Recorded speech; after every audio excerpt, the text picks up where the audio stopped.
Welcome back. स्वागत है आप सभी का हमारे YouTube channel math expert point में। साथियों, आज बात करेंगे हम लोग 28 दिसंबर 2021 को पूछे गए मैथ्स पेडागोजी के 15 सवाल का अच्छे से इसका विश्लेषण करेंगे और जानेंगे आंसर को। तो आप हमारे साथ बने रहें, पूरी वीडियो को देखें, अच्छा एक्सप्लेनेशन किया जाएगा। चैनल में नए हैं तो लाइक और सब्सक्राइब कर दें। आज का हमारा पहला प्रश्न है, निम्नलिखित में से कौन सा पोलिया के समस्या समाधान के अनुसार सही क्रम है। पोलिया एक साइकोलॉजिस्ट था, उसके अनुसार उन्होंने समस्या समाधान का एक मॉडल दिया था। इनमें से कौन सा उसके अनुसार है।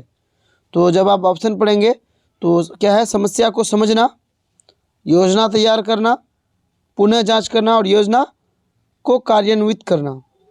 दूसरा में वही है, समस्या को समझना, योजना तैयार करना, बस यहाँ आगे पीछे है कि मैं योजना का कार्यान्वित पहले किया है, पुनः जांच बाद में किया हुआ है, ठीक है।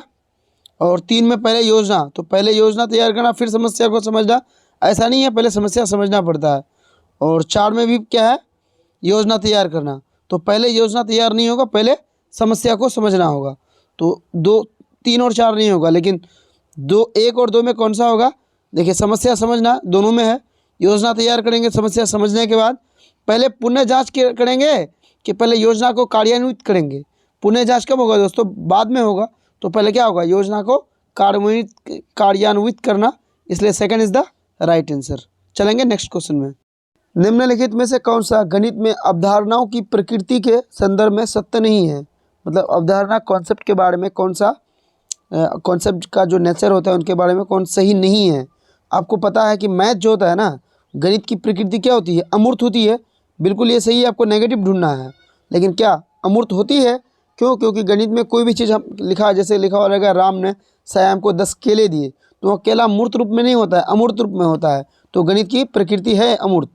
दूसरा है श्रेणीबद्ध प्रकृति, मतलब कि एक इसमें रहेगा, एक सिस्टमेटिक वे में गणित रहता है। पहले थोड़ा सा क्या रहता है, पहले ईजी रहेगा।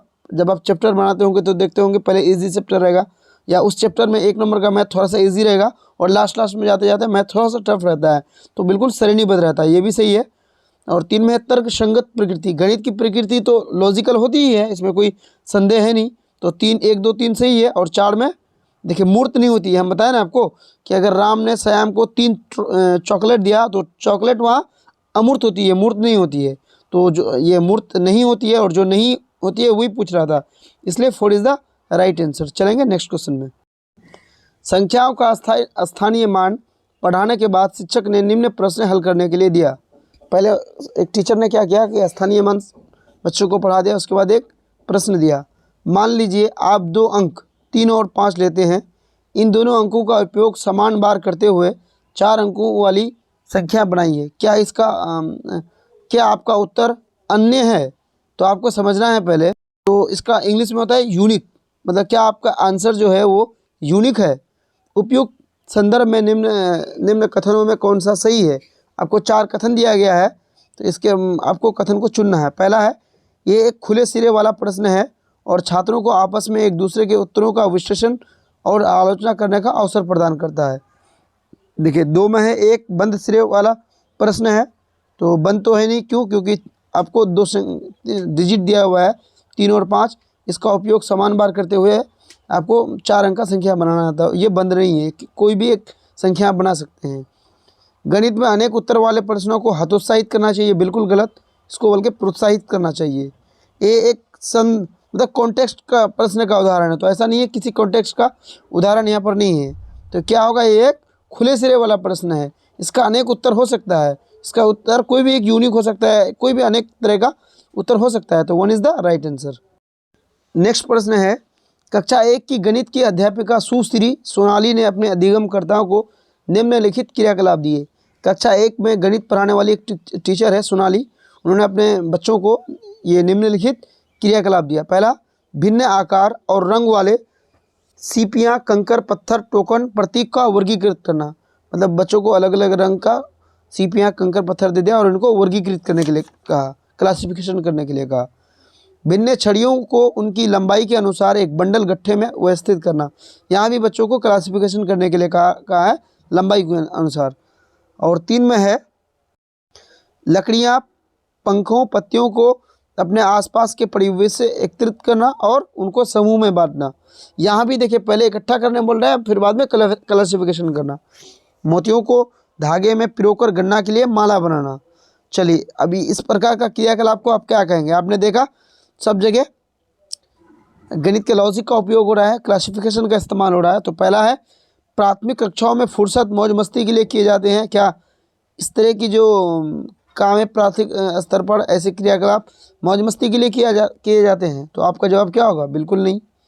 दो में समय नष्ट करते हैं। समय नष्ट करने के लिए ऐसा नहीं है, बच्चों को क्या करना है, हमको लॉजिक को बढ़ावा देना है, बच्चे के अंदर ज्योमेट्री सिखाना है, क्योंकि ये बात सारी ज्योमेट्री के अंदर आती है, नहीं सॉरी अंकगणित के अंदर आती है, क्योंकि ज्योमेट्री की बात यहाँ पर नहीं हो रही है, अंकों की बात हो रही है। केवल पूर्व प्राथमिक कक्षा में किए जाते हैं और कक्षा 1 के लिए असंगत है। मतलब कह रहा है कि LKG UKG यानी प्री स्कूल के लिए है, 1 के लिए असंगत है, तो ये भी गलत है। 4 में अंकगणित में महत्वपूर्ण अवधारणाएं जैसे गणना का परिचय देने के लिए बच्चों की तत्परता का आकलन में सहायक होता है। बिल्कुल सही है, ये अंकगणित के लिए बच्चों का काफ़ी हेल्प करता है ये। तो चलेंगे नेक्स्ट क्वेश्चन में। राष्ट्रीय पाठ्यचर्या रूपरेखा NCF 2005 के अनुसार निम्न में से कौन सी प्रक्रियाएं बच्चे के चिंतन के गणितीयकरण की सूचक है?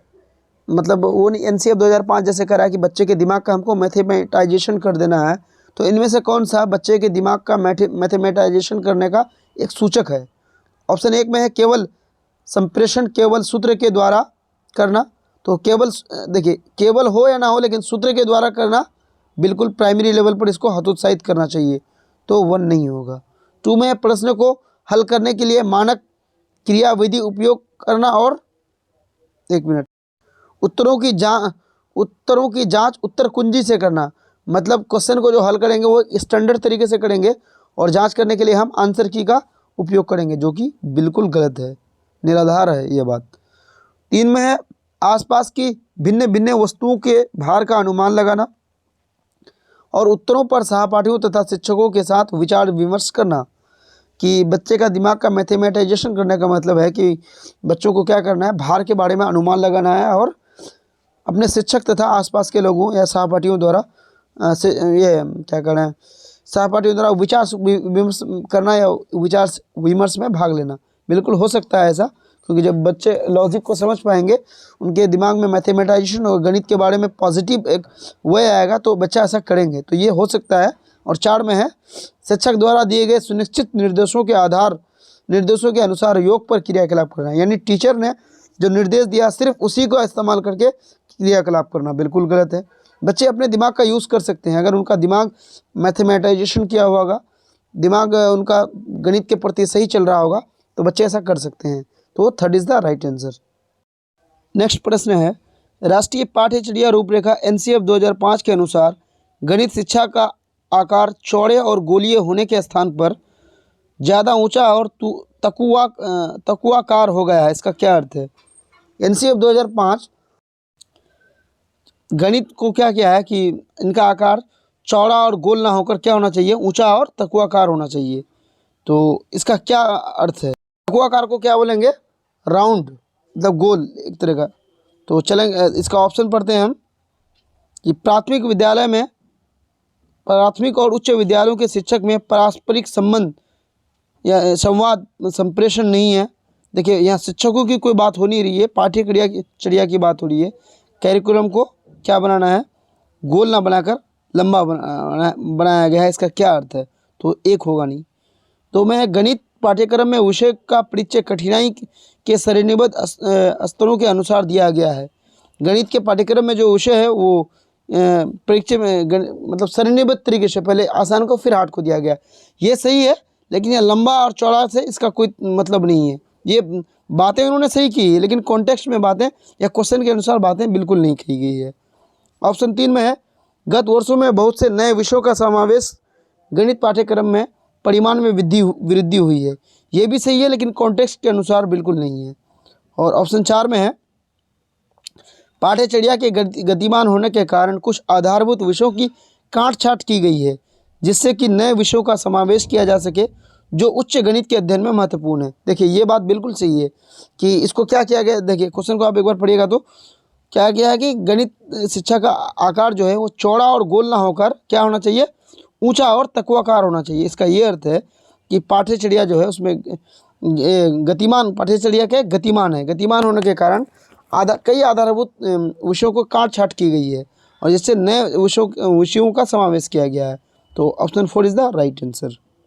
नेक्स्ट प्रश्न है, गणित के अध्ययन में सामान्यतः अवधारणाओं यानी कॉन्सेप्ट मैप, अवधारणा मानचित्र, कॉन्सेप्ट मैप का उपयोग किया जाता है। अवधारणा मानचित्र के बारे में दिए गए कथनों में कौन सा कथन सही है? कॉन्सेप्ट मैप के बारे में 4 कथन दिए गए हैं, इसमें से कौन सही है आपको चुनना है। पहला है, ये एक जटिल जाल तंत्र है जो कि एक अवधारणा की सभी उप अवधारणाओं के बीच संबंध चित्रित करता है। बिल्कुल सही है। कॉन्सेप्ट मैप जो होता है, कॉन्सेप्ट मैप क्या करता है कि एक अवधारणा कॉन्सेप्ट को दूसरे कॉन्सेप्ट, चाहे वो कॉन्सेप्ट हो या सब कॉन्सेप्ट हो, उससे संबंध स्थापित करता है। तो 1 नंबर बिल्कुल सही है। 2 में, एक अवधारणा की सभी उप अवधारणाओं के लिए रैखिक व्यवस्था, नहीं, यह रैखिक व्यवस्था बिल्कुल नहीं करती है।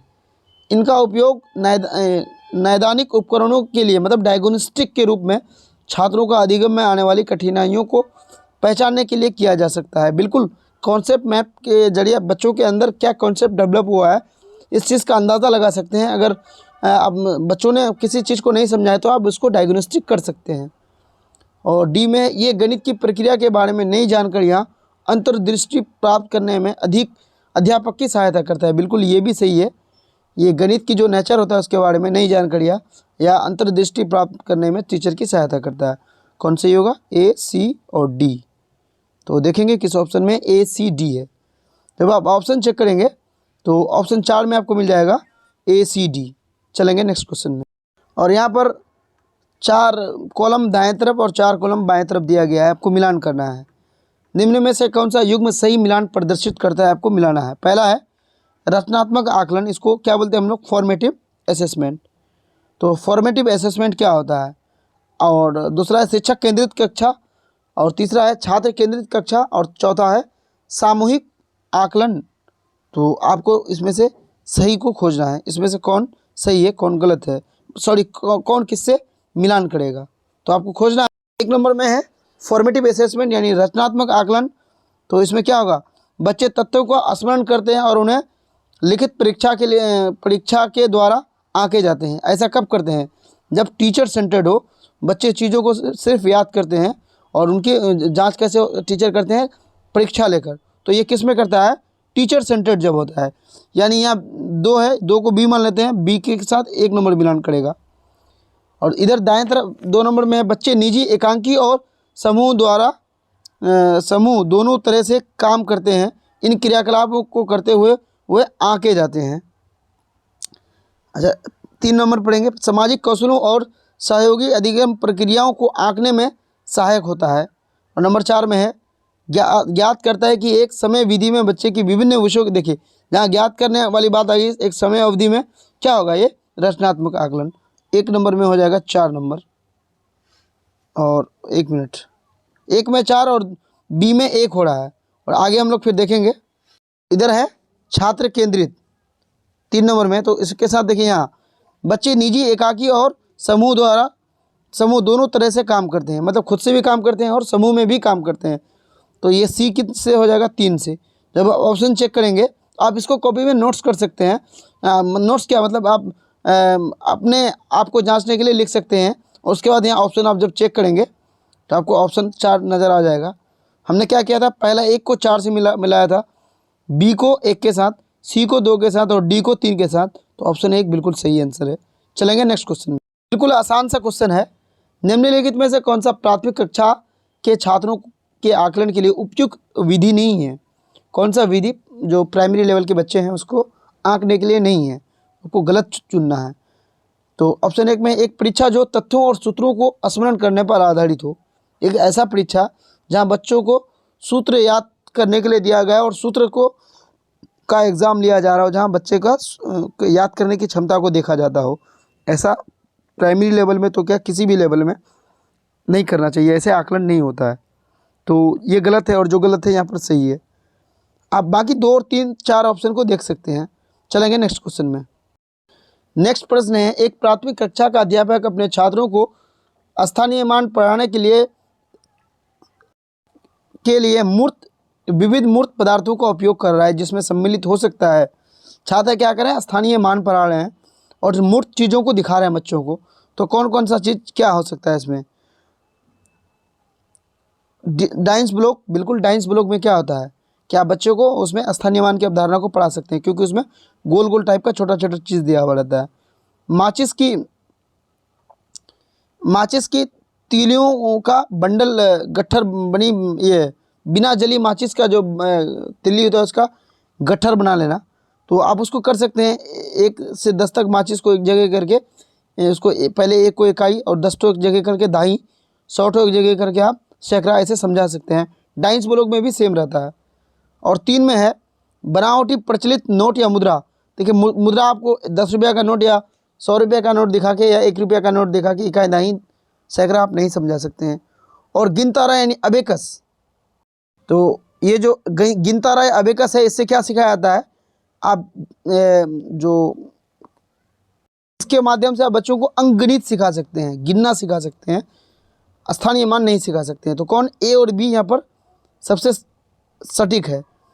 अब इसके लिए मूर्त सामग्रियों का उपयोग वर्गीकरण निरूपित करता है। तो आंसर कौन होगा, ए और बी क्या है, समानुपाती सामग्री है, मतलब एक तरह का है जहाँ मूर्त चीज़ों को दिखाकर बच्चों को आप समझा सकते हैं।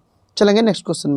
नेक्स्ट प्रश्न है, बच्चों का गणितीय अवधारणाओं का पूर्व ज्ञान आकलन के लिए महत्वपूर्ण है, क्योंकि बच्चे के जो गणित का कॉन्सेप्ट है इसके लिए उनका पूर्व ज्ञान जो है, पहले का ज्ञान आकलन क्यों जरूरी है, क्यों महत्वपूर्ण है। पहला है, ये गणित तत्वों को स्मरण करने में सहायता करता है।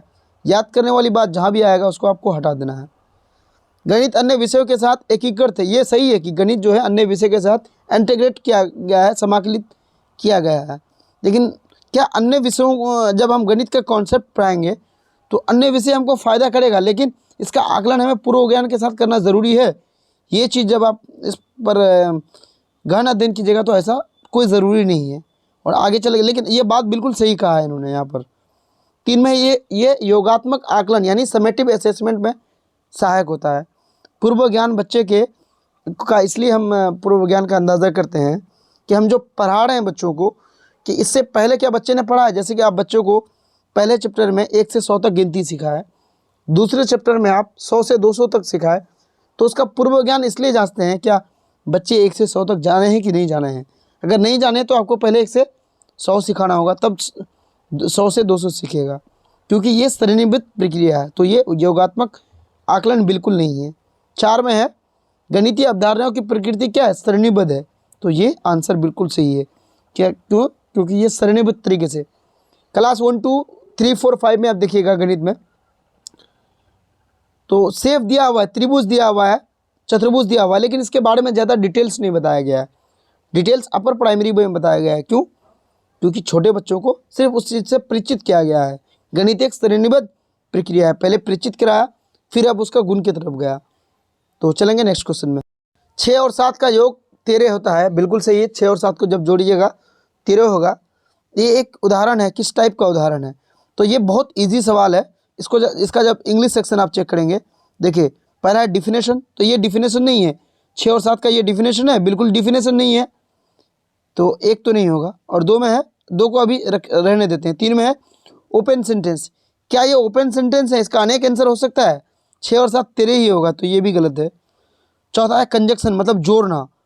और दूसरा है प्रोपोजिशन, जब आपने अगर प्रोपोजिशन पढ़ा है तो इसका सीधा मानी होता है प्रोपोजिशन का सही या गलत, सही या गलत। तो आप बताइए 6 और 7 13 का सवाल था, तो ये सही या गलत, 2 में से एक ही चीज़ है। तो ये क्या है, प्रोपोजिशन है। हिंदी में इसको क्या बोला जाता है, साध्य प्रतिज्ञाप्ति। तो B is the right answer. और एक आसान सा प्रश्न है कि कॉग्निटिव डोमेन के बारे में, निम्नलिखित संज्ञानात्मक क्षेत्र के स्तरों में अपसारी चिंतन यानी डाइवर्जेंट थिंकिंग प्रक्रिया के लिए कौन कौन उत्तरदायी है। बच्चे के अंदर जब डाइवर्जेंट थिंकिंग आएगी तो उनकी सोच का मतलब बढ़ोतरी होगा। बच्चे अच्छे तरीके से सोच पाएंगे, चीज़ों का विश्लेषण कर पाएंगे, चीज़ों का संश्लेषण कर पाएंगे और मूल्यांकन भी चीज़ों को अच्छे से कर पाएंगे। क्यों? क्योंकि बच्चे कैसे हैं, डाइवर्जेंट थिंकिंग के हैं। तो ये तीनों चीज़ किस में आएगा, बी में। पहला में है ज्ञान। ज्ञान क्या होता है, ज्ञान रट के भी किया जा सकता है। कैसे? भारत की राजधानी दिल्ली है, बिहार की राजधानी पटना है, पश्चिम बंगाल की राजधानी कोलकाता है। ये क्या है, ये ज्ञान है, इसको रटा जा सकता है। तो एक में ज्ञान है, तीन में भी ज्ञान है, तो एक तीन होगा नहीं।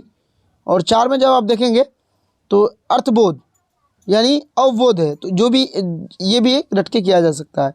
तो दो में क्या है, विश्लेषण, संश्लेषण और मूल्यांकन, जो कि सही आंसर है। चलेंगे नेक्स्ट क्वेश्चन में। 76 गुना 32 को हल करने के लिए एक विद्यार्थी निम्नलिखित विधियों का प्रयोग करता है। तो अब क्या किया कि वो 70 + 6 गुना 30 + 2 कर लिया, जो बिल्कुल एक सही विधि है, कर सकता है इजी के लिए। तो अब इसमें इसके लिए उन्होंने सिचुएशन दिया है, उपयुक्त विधि के लिए निम्नलिखित कथन का कौन सा कथन सत्य है। सही कथन आपको चुनना है। 4 कथन इसमें देखिए दिया हुआ है। पहला है, अधिगमकर्ताओं में समस्या समाधान की अनौपचारिक तकनीक को हतोत्साहित करना चाहिए। यानी बच्चे अगर किसी चीज़ को अपने तरीके से हल कर रहे हैं, आपने जिसको नहीं पढ़ाया है वो बिल्कुल अनौपचारिक है, इनफॉर्मल है, तो उसे हतोत्साहित करना चाहिए, जो कि बिल्कुल गलत है। बच्चे अगर कुछ सोचते हैं अनौपचारिक रूप से तो उसे हम प्रोत्साहित करेंगे। और दो में है, विद्यार्थी को गुणन का अवधारणात्मक ज्ञान नहीं है। बिल्कुल ज्ञान है, अगर ज्ञान नहीं होता तो वो गुणा नहीं कर पाता, तो बी भी गलत है। और तीन में है, विद्यार्थी द्वारा प्रयुक्त विधि उसके गुणन के नियमों को समझ को दर्शाती या प्रतिबिंबित करती है। बिल्कुल सही है। बच्चे ने गुणा को कितने अच्छे से समझा है कि उन्होंने 76 को 70 + 6 करके गुणा कर दिया, तो ये सही है। और 4 में है, लिखित परीक्षा में इस विधि का प्रयोग करने पर विद्यार्थियों को 0 अंक मिलेगा। तो ऐसा भी नहीं है कि अगर ऐसा करेंगे तो आप उसे 0 नंबर देंगे। तो third is the right answer.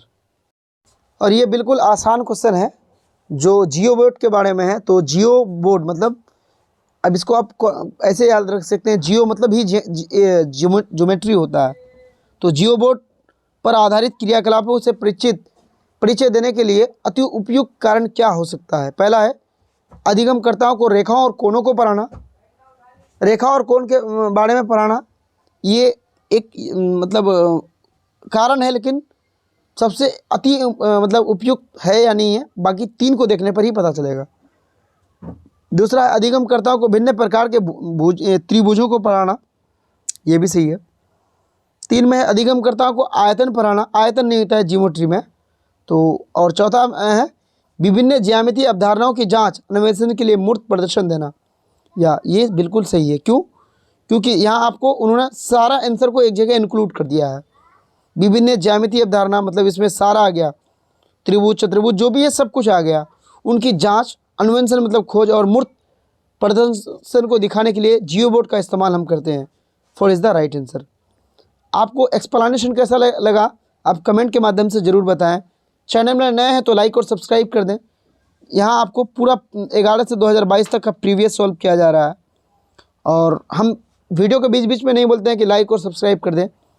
आपकी नैतिक जिम्मेवारी बनती है कि आप हमारे चैनल को लाइक और सब्सक्राइब करें। धन्यवाद दोस्तों।